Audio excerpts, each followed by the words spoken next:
Hello students, कैसे हैं आप सभी। उम्मीद करते हैं कि आप लोग सही अच्छे होंगे।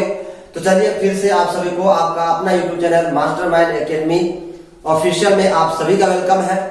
तो जैसा कि आप लोगों को पता है कि लॉकडाउन फिर से बढ़ गया है, तो हम उम्मीद करते हैं कि आप लोग अपने घर पे रहेंगे और बिल्कुल अच्छे से पढ़ाई करेंगे और बिल्कुल जितने सारे नोट्स हम आपको अवेलेबल करवा रहे हैं बिल्कुल आप इसके नोट्स बनाते जाएंगे और इसकी प्रैक्टिस करेंगे।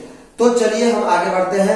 लास्ट क्लास में हमने जो ये क्लास 10th मैथमेटिक्स यानी एनसीईआरटी या बीटीसी जो है दोनों का सेम है, तो उसमें मैंने 1.1 का सॉल्यूशन कंप्लीट कर लिया था।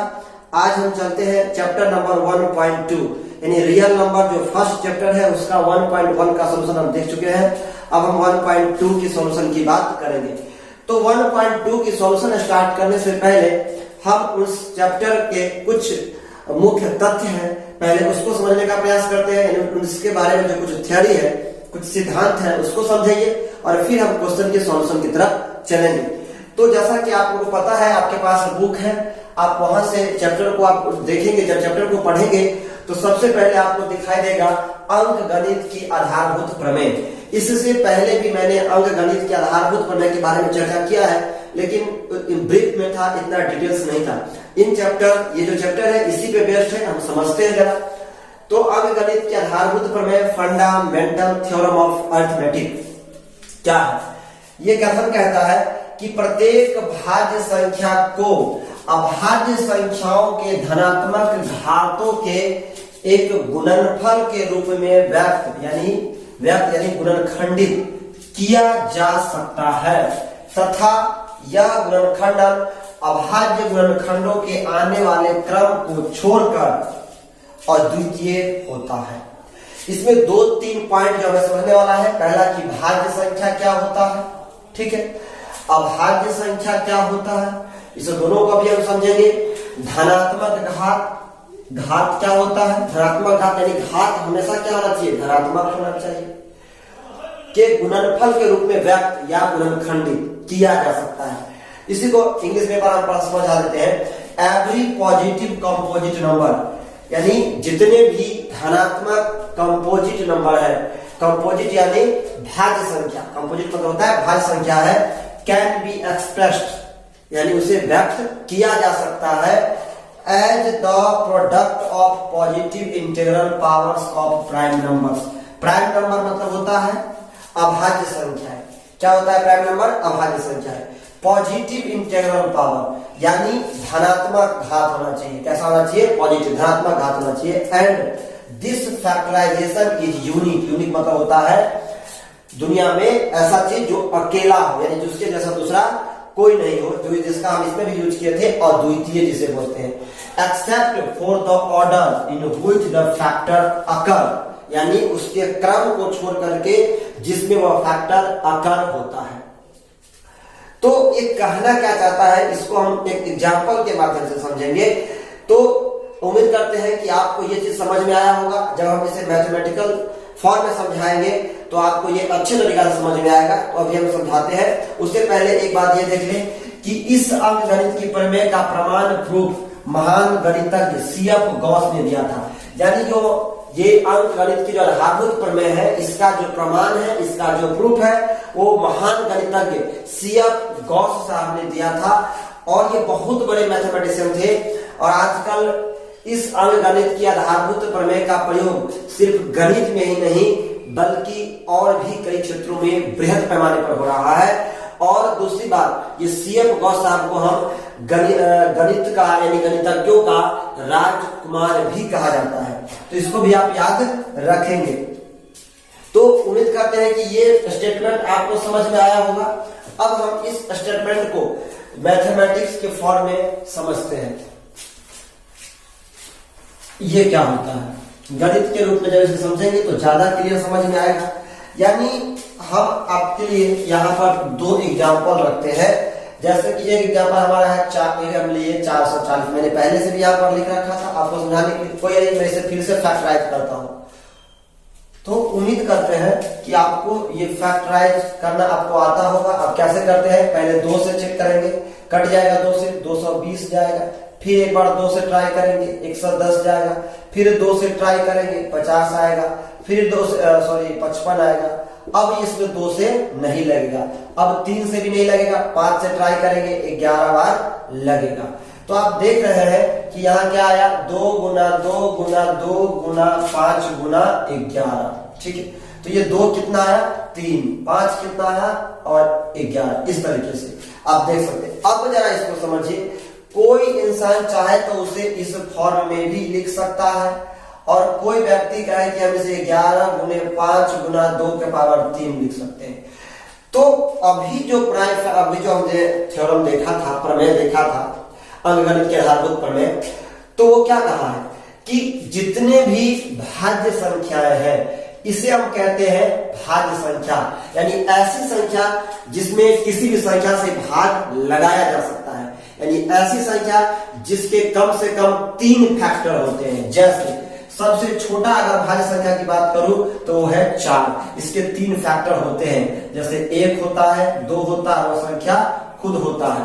और दूसरा इसे हम कहते हैं भाज्य संख्या, इसे हम कहते हैं, याद रखिएगा आप, इसे कहते हैं भाज्य संख्या। यहाँ पे क्लियर लिख रहा हूं, यहाँ देखिए, इसे हम कहते हैं भाज्य संख्या, यानी कंपोजिट नंबर। इसे हम क्या कहते हैं, कंपोजिट नंबर, यानी जो कम से कम 3 संख्या से कटे, 3, यानी ऐसी संख्या जिसके कितने फैक्टर हो, 3 फैक्टर, यानी कम से कम 3 फैक्टर होना चाहिए। और दूसरा हमारे पास पॉइंट आया था अभाज्य संख्या, जैसे कि 3 अभाज्य संख्या है, 2 अभाज्य संख्या है, इसके केवल 2 ही फैक्टर होते हैं, जैसे 1 और 3, इसके 1 और 2, यानी एक फैक्टर में, इसके 2 फैक्टर में एक होता है और दूसरा वह संख्या खुद होता है। जैसे कि आप 5 को देख सकते हैं, 1 और 5 के अलावा किसी से नहीं कटेगा। 7 को देख सकते हैं, 1 और 7 के अलावा किसी से नहीं कटेगा। तो ये नंबर जो है, ये नंबर कहलाता है, क्या कहलाता है, प्राइम नंबर। इस नंबर को हम कहते हैं प्राइम नंबर, प्राइम नंबर इसको बोलते हैं, और इसे हिंदी में कहते हैं अभाज्य संख्या।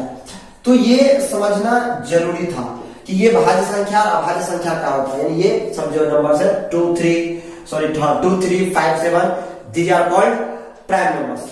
तो इन चीजों को समझना जरूरी था हमें कि प्राइम नंबर और कंपोजिट नंबर क्या होता है, इसी पे बेस्ड ये चैप्टर है। तो इसे हम यूज करते हैं, आप लोग बचपन से भी पढ़ते आ रहे हैं, उम्मीद करते हैं कि आप ये समझते होंगे या सभी समझ लिए होंगे, इसलिए मैंने थोड़ा सा उस पर प्रकाश डाल दिया है। अब ध्यान देखिए, तो 440 एक कंपोजिट नंबर है, भाज्य संख्या है।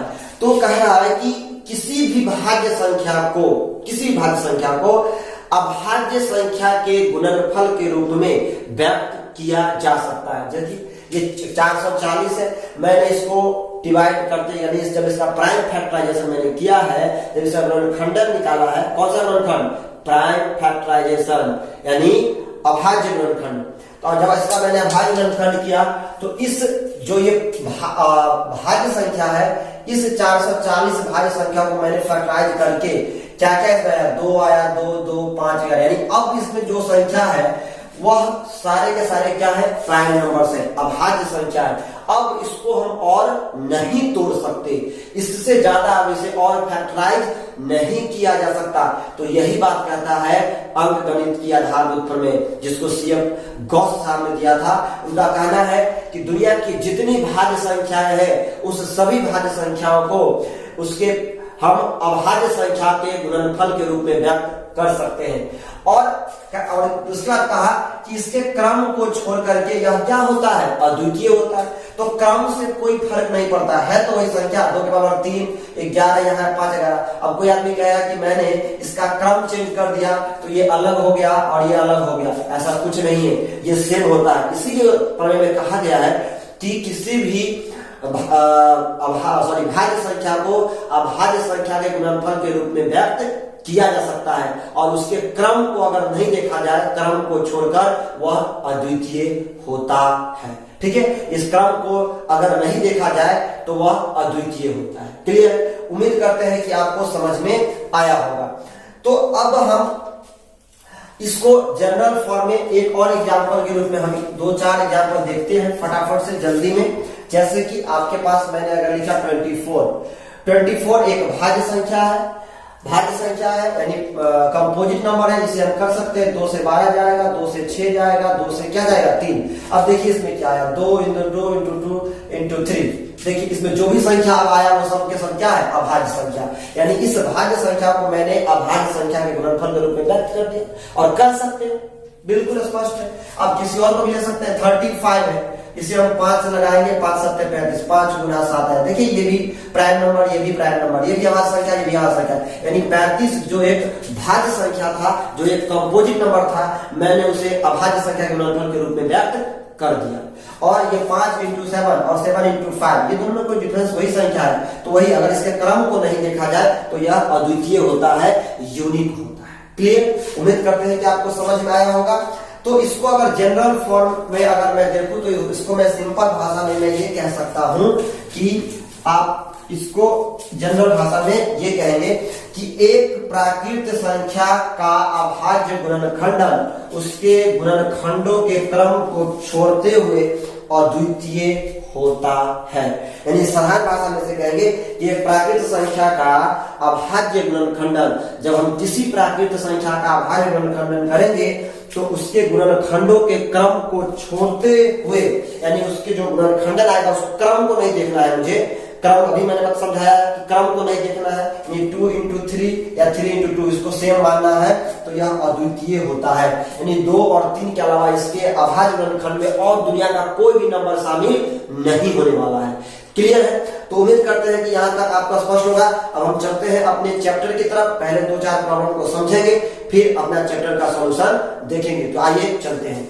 तो आइए अब हम समझते हैं, हमारा अगला पॉइंट है कि अभाज्य गुणनखंड विधि यानी प्राइम फैक्टराइजेशन मेथड द्वारा एलसीएम और एचसीएफ निकालना।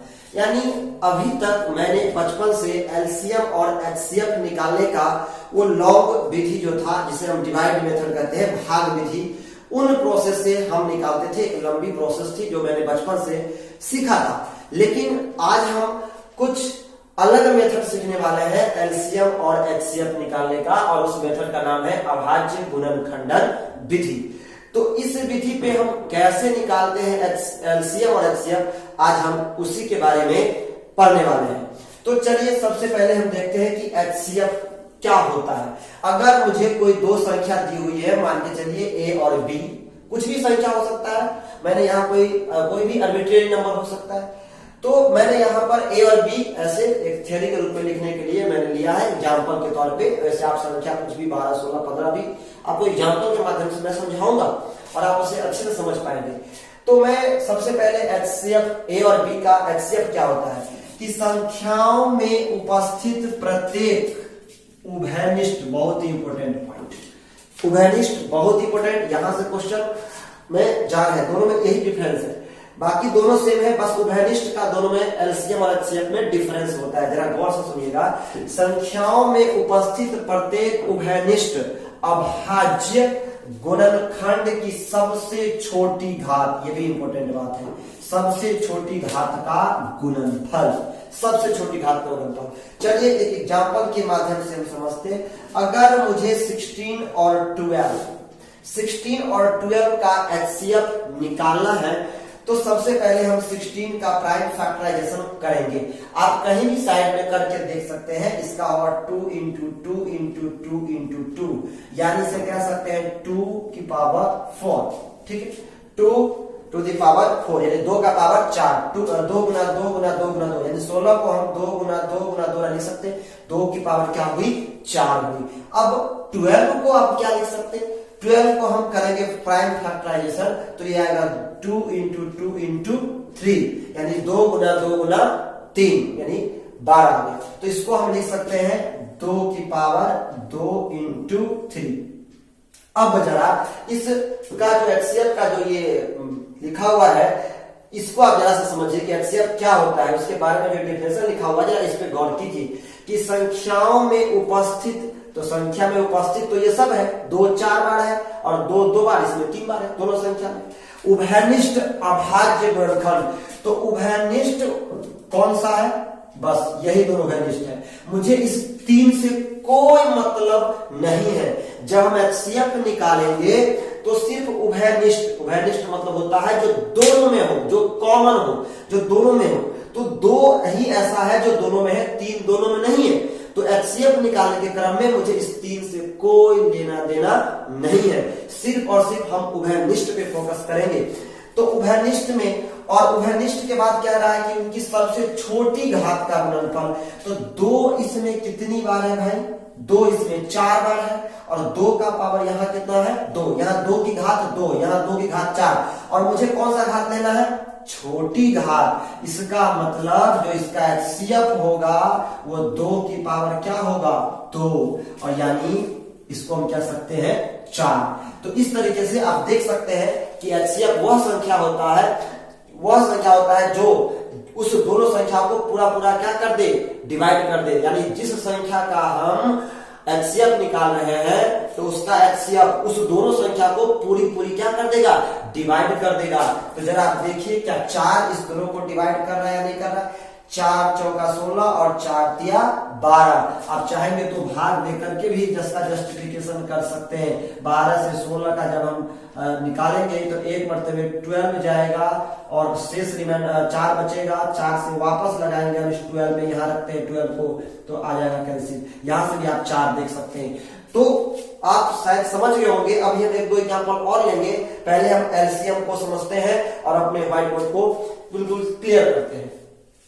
तो जरा इसको आप समझिए, इसको थोड़ा सा हटा ताकि आपको समझने में आसानी हो।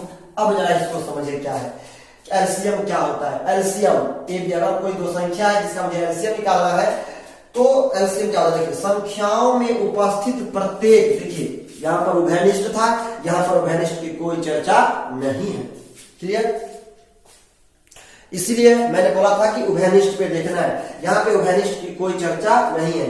तो संख्याओं में उपस्थित प्रत्येक अभाज्य संख्या, अभाज्य गुणनखंड की सबसे बड़ी घात, यहाँ पर छोटी घात, यहाँ पर क्या लेना है? बड़ी घात। और यहाँ पर उभयनिष्ठ है और यहाँ पे उभयनिष्ठ हमें नहीं है। यानी जितनी फैक्टर होगा, जितना उसमें अभाज्य गुणनखंड जो आया होगा, सबको शामिल करना है। आइए एक एग्जांपल के माध्यम से समझते हैं। जैसे कि मैं कह दूं आपको, मैं इधर खाली कर लेता हूं ताकि आपको समझने में आसानी होगा। आप देखिए जरा, मैं उसी 12 और 16 का एलसीएम निकाल के दिखाता हूं। एलसीएम मुझे निकालना है ये 12 और 16 का। इसका प्राइम फैक्टराइजेशन 2 into 2 into 3 होगा, और इसका 2 into 2 into 2 into 2। क्लियर? इसे हम 2 की पावर 2 into 3 और 2 की पावर 4।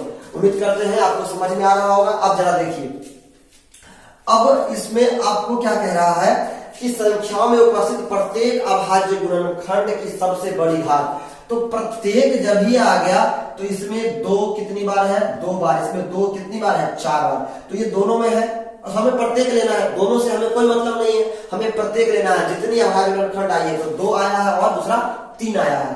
तो 2 और 3, 2 अभाज्य गुणनखंड आया है तो दोनों को लेना है, 2 को भी 3 को भी। लेकिन उसका कौन सा घात लेना है? बड़ी घात। यानी 2 का हम 4 लेंगे। 2 नहीं, 2 की पावर 4, क्योंकि हमको बड़ी घात लेना है। और यहाँ पर 2 की पावर 2 है, यहाँ 2 की पावर 4 है, तो 2 की पावर 4 लेगा।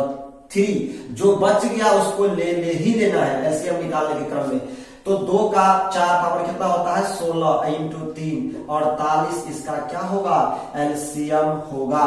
आप पहले वाले मेथड से जो बचपन से आप करते आ रहे हैं वैसे भी आप इसको सीख सकते कर ट्राई कर सकते हैं। तो 12 से 12 चौक 48 और 16 से 48, यानी एलसीएम वह संख्या होता है जो जिस दोनों संख्या का हम एलसीएम निकालते हैं उस दोनों से पूरा डिवाइड हो जाए। यानी आप ऐसे भी निकाल के चेक कर सकते हैं। अगर 12 16 का एलसीएम निकालना हो तो आप 2 से 2 छक्के 12, 2 अट्ठे 16, फिर 2 तिया 6, 2 चौके 8 देख सकते हैं, 4 तिया 12, 2 चौके 2 48। तो क्लियर है, स्पष्ट है कि आपको ये समझ में आ रहा होगा। अब हम 1-2 एग्जाम्पल से और समझते हैं और फिर हम अगले कॉन्सेप्ट की तरफ चलेंगे।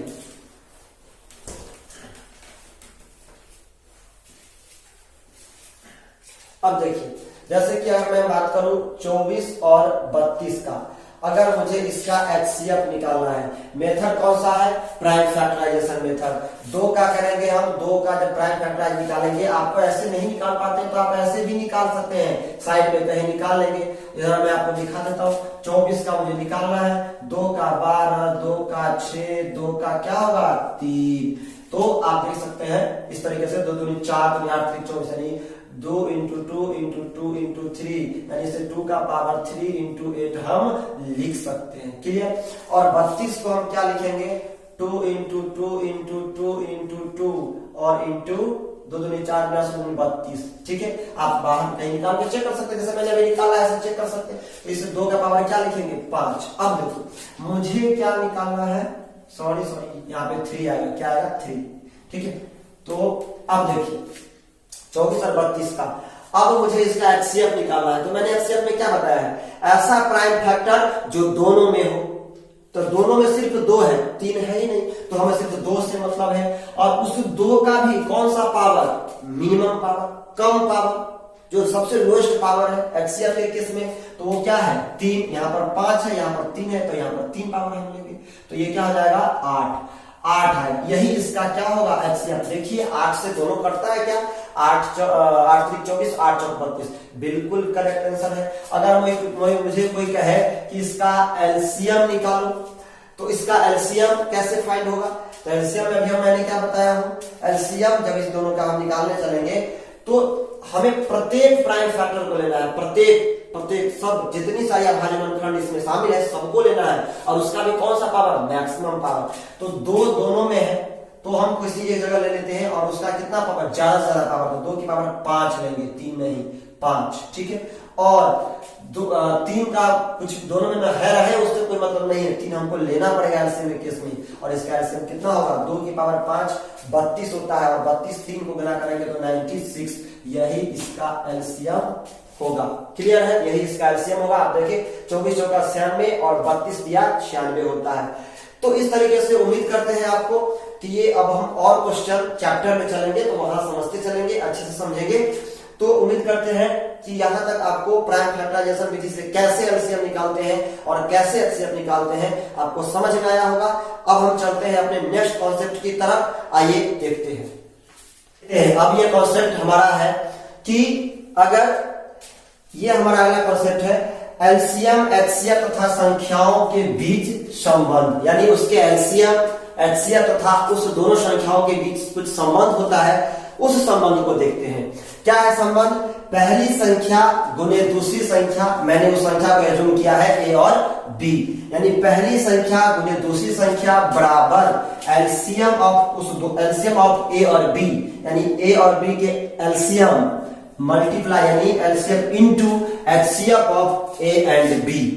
यानी समझ सकते हैं कि अगर कोई दो संख्या है ए और बी, तो इस दोनों संख्या का जो गुणनफल होगा, यानी ए और बी का जो गुना होगा, वह इसका गुना उस दोनों संख्या के एलसीएम और एचसीएफ के गुणनफल के बराबर होगा।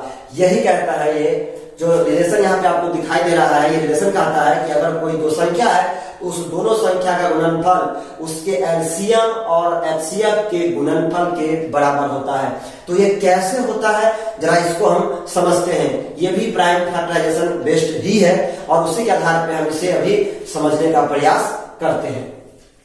यानी ये भी अंक गणित की आधारभूत प्रमेय पर ही बेस्ड है, तो यहां से इसका प्रूफ भी हमें आसानी से मिल जाएगा। मैं वही दो संख्या लेता हूं 12 और 16, मैंने ये दो संख्या ले लिया और मैं यहां से इसकी सतत जांच करता हूं कि ये कैसे होता है।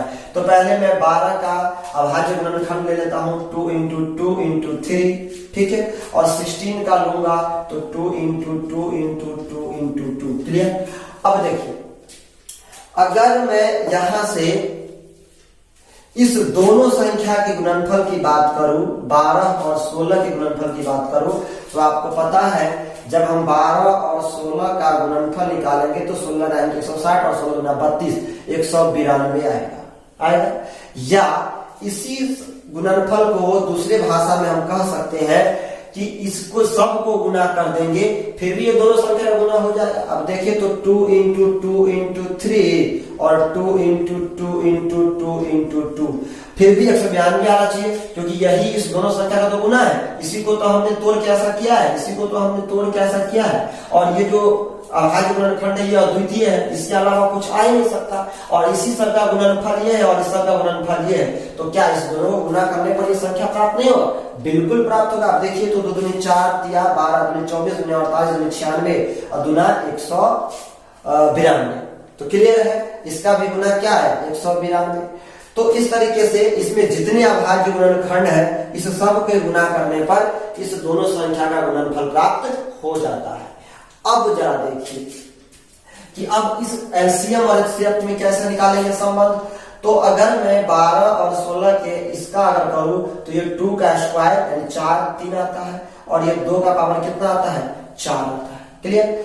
तो अब आप देखिए कि इसको जब मैं समझने का प्रयास करूं, या इसको मैं डिटेल्स में लिख लेता हूं, ज्यादा अच्छा रहेगा समझाने में। 2 इंटू 2 इंटू 3 और ये 2 इंटू 2 इंटू 2 इंटू 2। क्लियर?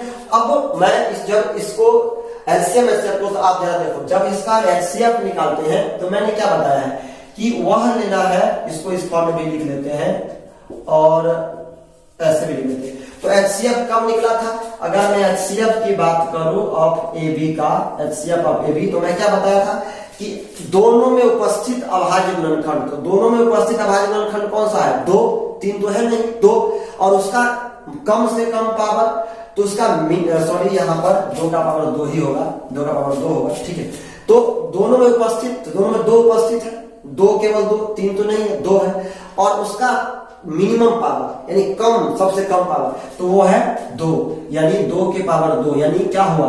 4, या इसी को दूसरी भाषा में कह सकते हैं 2 इंटू 2। तो ये हो गया।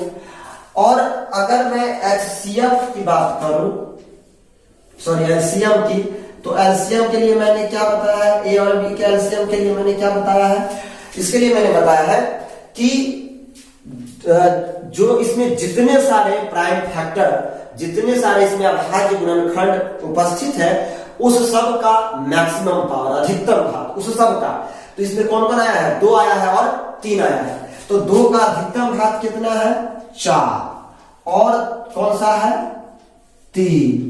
ठीक है, 2 का अधिकतम भाग 4 और 3, तो ये इसका एलसीएम है। अब इसको गुना कर सकते हैं आप, यहाँ पे करेंगे तो 2 दूनी 4 दूनी 8 दूनी 16, क्या आएगा? 48 आएगा। क्लियर है? 48 आएगा।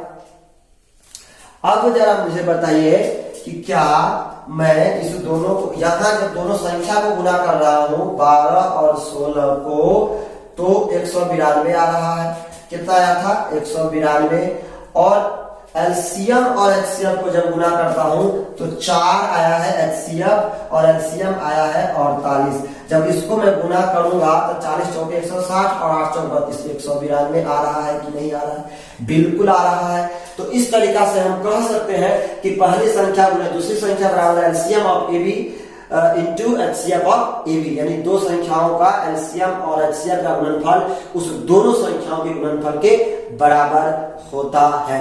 इस कॉन्सेप्ट का यूज हमें चैप्टर में करना है। और जरा इसको देखिए एक कॉन्सेप्ट की और, तो अब यहां से भी जरा समझ सकते हैं कि देखिए यहाँ पर 2 कितना बार? 2 बार, और 2 यहाँ पर कितना बार? 4 बार, और ये एक बार 3। तो इस दोनों संख्या में तो वही तो आया है, 2 का पावर 2 आया है, 2 का पावर 4 आया है, और एक 3 आया है। तो यहां से भी आप देख सकते हैं कि दोनों इक्वल हो रहा है। तो हम कह सकते हैं कि इस दोनों संख्या का गुना उसके एलसीएम और एचसीएफ के गुना के बराबर होता है। वहां से भी आप देख सकते हैं, गुना करके भी चेक करते हैं। तो हर तरीके से मैंने आपको समझाने का प्रयास किया है, और उम्मीद करते हैं कि आपको अच्छे से समझ में आया होगा। तो मैं इस लेक्चर को यहीं पे खत्म करता हूं, और फिर अब मैं अगले लेक्चर में चैप्टर को सॉल्व करना स्टार्ट करूंगा। तो 1.2 को अब वहां से क्वेश्चन स्टार्ट करेंगे, क्योंकि जितने कॉन्सेप्ट थे उस सारे कॉन्सेप्ट को मैंने इसमें समझ लिया है। और उम्मीद करते हैं कि आपको समझ में आया होगा। और बिल्कुल अपने घर पे रहिए, अच्छे से पढ़ते रहिए, बिल्कुल अच्छे से नोट्स बनाइए। और अगर आपने चैनल को सब्सक्राइब नहीं किया है तो चैनल को सब्सक्राइब कर ले, वीडियो को लाइक जरूर करें, कमेंट करें और अपने दोस्तों में शेयर करें। तब तक के लिए खुश रहिए। Bye, take care, best of luck.